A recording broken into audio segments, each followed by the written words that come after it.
Hello and welcome. I'm going to be talking today about parenting styles and how they influence your relationship with your child. And they may also be the source if you're experiencing power struggles with your child or resistance or backtalk.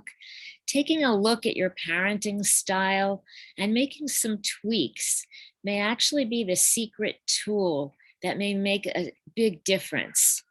So, whether you have a toddler or a young child or a tween or a teen, I think you're going to find the tools that I'm going to be talking about today very relevant and helpful. I'm Dr. Ellen, and the parents that I work with, either one-on-one or in groups, agree and keep telling me that this is a really useful tool that they didn't know about. So again, we're going to be talking about parenting styles and the different styles and what you might want to look at in terms of your style and how you might want to make some adaptations in your style. So, and first I'm going to talk about the different styles, and then I'm going to give you some examples and answer some common questions. And one of the examples I'm going to use, by the way, is I'm going to use an example of chores.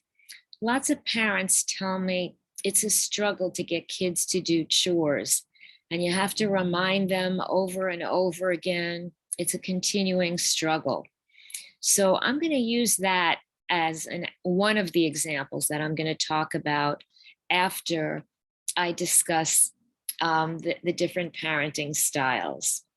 So there are 4 traditional parenting styles and 2 newer styles that I'm going to talk about. I'm going to talk about the 2 newer styles first because they're very descriptive. And one of them is called the snow plowing parenting style. And just like a snow plow goes straight ahead, it's also called the bulldozing style or the lawnmower style. And all of those pieces of equipment go right ahead, which describes what that parenting style does. In snow plowing, what parents try to do is, before there's any problems or challenges for the kid, the parent tries to get there and get rid of the problems before the child has to even deal with them. So they take immediate steps just to get rid of any problems or challenges. And this parenting style comes from a deep place of trying to protect a child. It's really so thoughtful and caring for your child. But the problem with this style is that kids never learn to solve problems on their own or with the help of the parent, because the parent does everything to eliminate the problems themselves. And again, it comes from such a deep place of trying to prevent your child from experiencing any hardships. But it takes away that process, that learning, where our kids learn to be independent and resilient kids. And the other newer style of parenting is called helicopter parenting. And just like, helicopters sometimes hover over ground and hover above. So it's a descriptive term for parents who kind of hover above their children, and as soon as they see a problem, they swoop down and they take care of the problem. So it's a little different from the snow plowing, because with the snow plowing parents, they just want to get there and eliminate any problem before the kids have to deal with anything. With the helicopter parenting, they're kind of watching from above, and they don't get rid of the problems to keep them from existing, but as soon as they see a problem, they swoop down.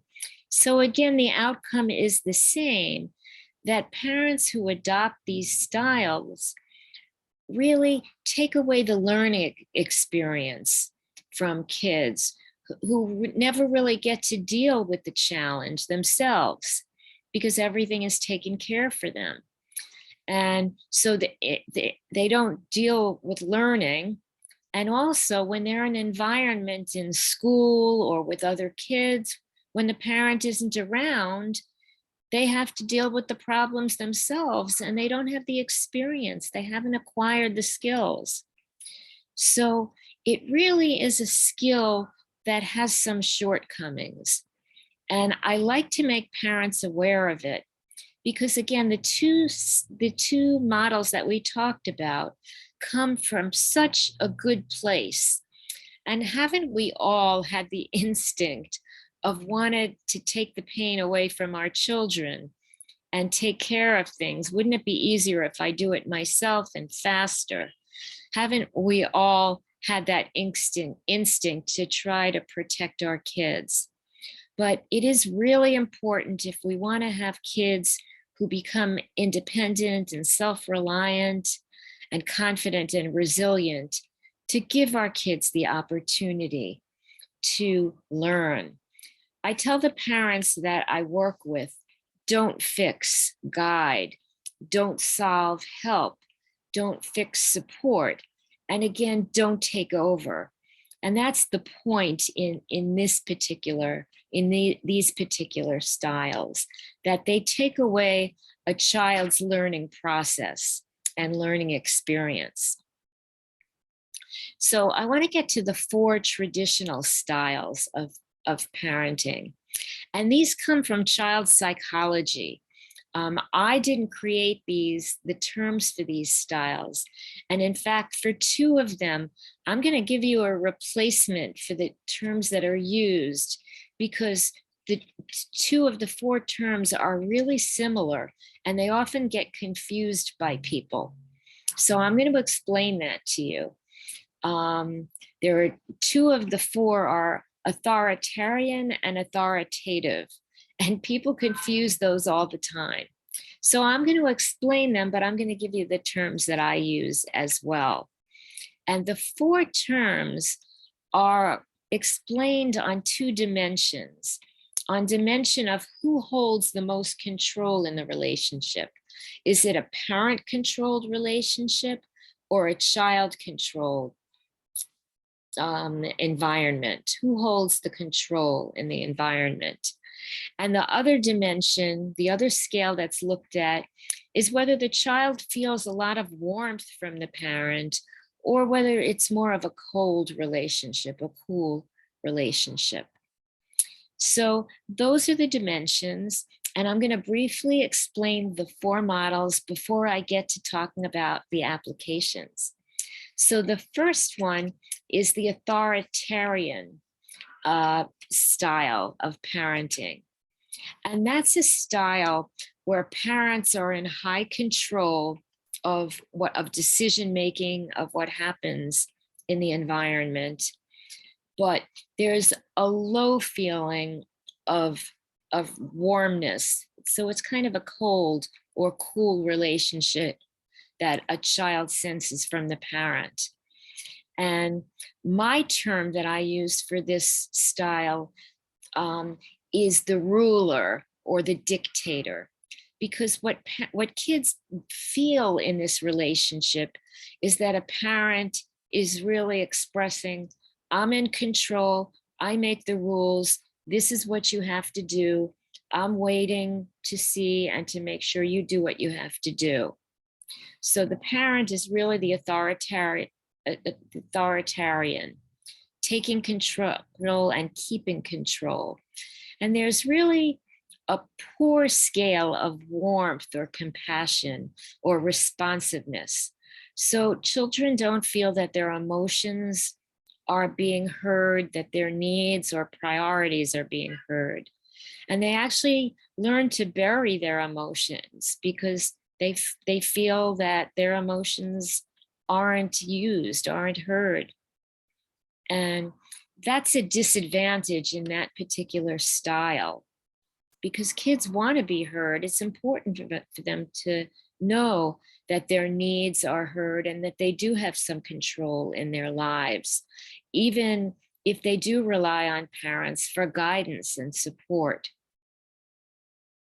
So let's move on to the second model, and that's referred to as the authoritative model. Again, I feel that those terms are very confusing. So I refer to this style as the leader or role model style. And in this style of parenting, there's a high level of control by the parent, but there's really good communication that goes on. So a child knows that his needs, his preferences are taken into consideration. And a child knows that her emotions are heard and listened to. So there's a high scale of parent control, but there's a high level of warmth. Kids know that they're cared for. And this, of the four models that I'm going to talk about, this is the style that's pointed to by parenting experts as kind of the role model style that we'd like to recommend. It is the type of model that seems to develop kids who are most independent and able to take care of themselves, autonomous in their lives. So I do want to talk about the two other styles as well. One is called permissive. And in that style, and I talked about who holds control, in that style, parents just want their kids to be happy. They don't want to be the one to get in the way. They don't want their rules to make their kids unhappy. And so they really don't make rules in the permissive model. So the child is in charge, and the child decides when he wants to go to bed, or when he wants to eat dinner, or what he wants to eat, or when he wants to do homework. Again, the child has really total or just about total control. And the parent just wants the kid to be happy, not to have any rules that they have to follow or any struggles. And the problem with this model, well, although on face value, it may sound like, well, kids should be happy because they control everything in their lives. But what happens is kids eventually feel lost because they don't have that feeling of guidance or support that they get in the leader and role model style. So let's move on to the fourth model that's discussed, and that's called the neglectful style. And those are parents who are frequently out of the picture, often not present with children, or when they are present, they're unavailable. And that's, I think of that as the absentee parent or the parent who's around occasionally. And I can tell you, even if I've never met you, or if I've never seen you, if we've never met each other, if you're showing up to this video to learn about parenting styles for your child, I'd bet that you're not a neglectful parent. I'd bet that you're involved and you're looking to do the best for your child. So that's one thing I think that you probably don't have to worry about for yourself. The only thing I will say is that if there's another parent at home who does adopt the neglectful or the absentee type of parent, that is an issue that your child deals with. So you might want to think about it. Or if there's a co-parent outside the home who adopts this style, it is something that your child deals with, and you might want to put some thought into it. But again, for the most part, if you're here, it's not an issue that you're dealing with personally, most likely. Another term that's commonly used for the neglectful style is the ghost style. Again, a parent who's just frequently not around. So we talked about the four styles that's frequently talked about in child psychology. And we talked about the snowplow parenting and the helicopter parenting. So I want to talk about the example of chores, because a lot of parents come to me and say, you know, it's always a struggle. And I always have to yell at my kids. Why aren't you doing your chores? I've asked you 3 times today, when are you going to get your chores done? When are you going to sweep the floor? And why do I always have to bother you to get your chores done? Well, chores, just by the basic element of the system of chores, it's considered and it's perceived as a high parent control system. So chores are developed with the parent, and the parents oversee and decide whether a child has done it or not. If a child doesn't do it, they often get back talk from the parent. And so when there are discussions about chores, children often perceive their parents in the ruler model. Even if you think of yourself as somebody who uses the leadership style, the leader and role model style, a child often perceives their parent as the ruler, as the dictator with chores. And the more you bother a child, when are you going to get this done? And when is it going to get done? And you might have to yell at your child. The more a child ends up resenting the chores and doesn't want to do it. And there are power struggles that result. And when you yell at a child or you put them in time out, they're usually broiling in their minds and upset that they're sitting in time out. It very rarely gives you a positive outcome. And a child who jumps up from the timeout chair, who says, I'm really excited and happy now, I'm going to go and do my chore happily. Most of them will eventually end up doing it just to stop getting yelled at, and they'll do as little as possible. So when we're talking about chores, we really want to build motivation.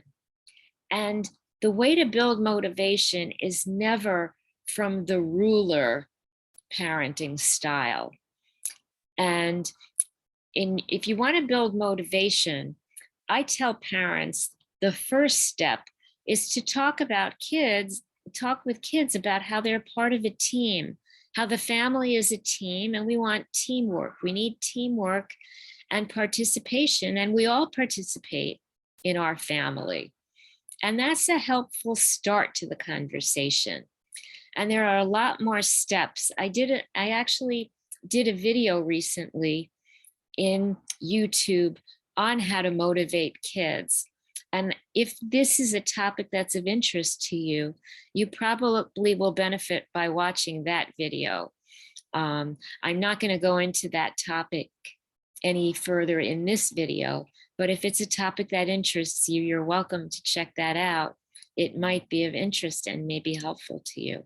But again, with chores, no matter what style we want to be in or we may see ourselves in, children often hear the ruler in our voices, in our instructions. Why aren't you getting this chore done, Johnny?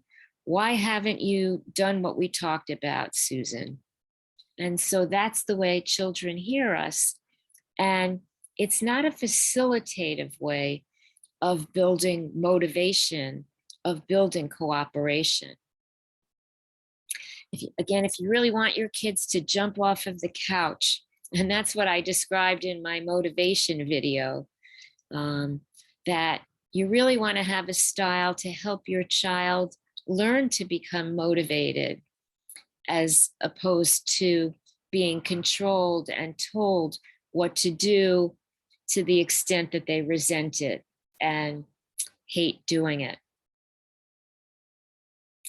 And it's similar. I use chores as an example, but it's similar with homework and cleaning your room.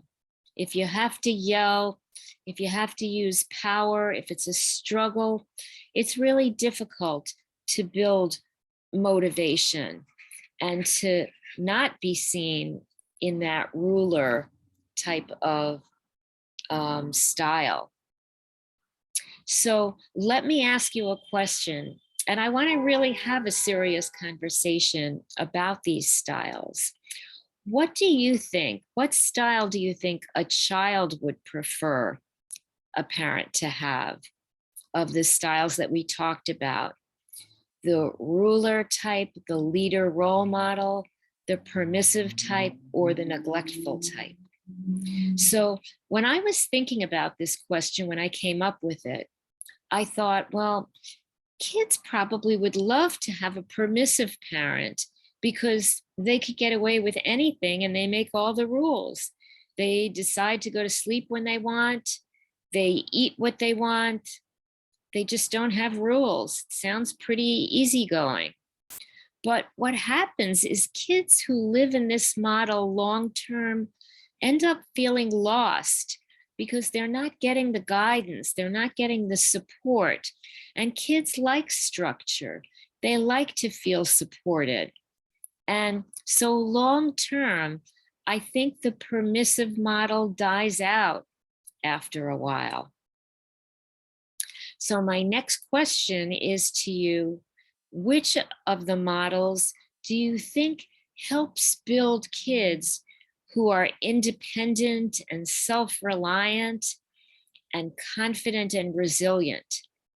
And I think it really is the leadership role model type of style, because those are the types where there's a lot of communication and interaction, where kids feel like they're getting support, but they feel the warmth and they feel that the parent is responsive and aware of their needs and their input and their priorities.